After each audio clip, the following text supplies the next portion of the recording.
y'all doing out there? What's happening? The video gonna be about old Donald Trump and majority white America that tolerates this madness. You know, he was out in Waco, Texas with his campaign and everything he does. Now, did he fire shots allegedly at the New York black DA? Sounds like it, talking about death and destruction, and he doesn't want to face the music for his crimes.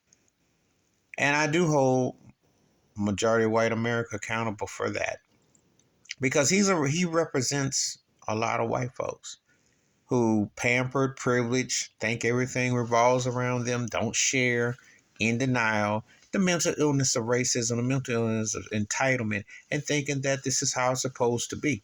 And see, the thing is that when you keep allowing someone like him to fester, he didn't create racism, and it's going to continue after he's gone.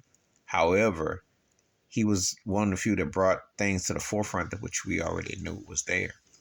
And see, the denial is so real.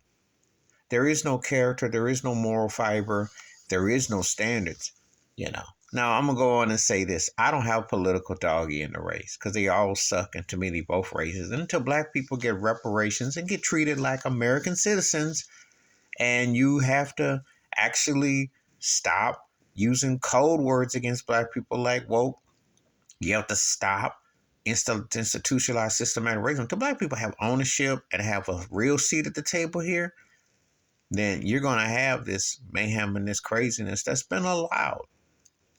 But see, he gets to get on a pulpit and spread that negativity and never held accountable for his actions. And he is a reflection of the majority of white America because that's the embracement of the delusion, this mythological figure and this spectacle that gets to take over and dictate so much, but never held accountable. You know, there's no moral compass. There is no standards. This is what has been allowed.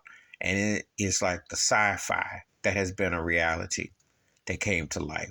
So when I see him, I think white America, you got to do better, but you don't want to because you've had too much privilege, too much excess, and too much entitlement. And see, this is what happens when it goes out of hand. And people want to distance themselves. They don't want to acknowledge them. They want to, there's a part that don't, but there's a part that does. But the bottom line is no one is speaking out about how he got over and how he still gets over and how there is no accountability. There's nothing to say, hey, enough of this. Please hit like, subscribe, welcome thoughts and comments, and I do respond. Thank you. Wash your hands, keep your mind clear. Watch out for another shade of it if you want to. And he is accountable for a lot of the things that have been continued in Jim Crow tradition. Out.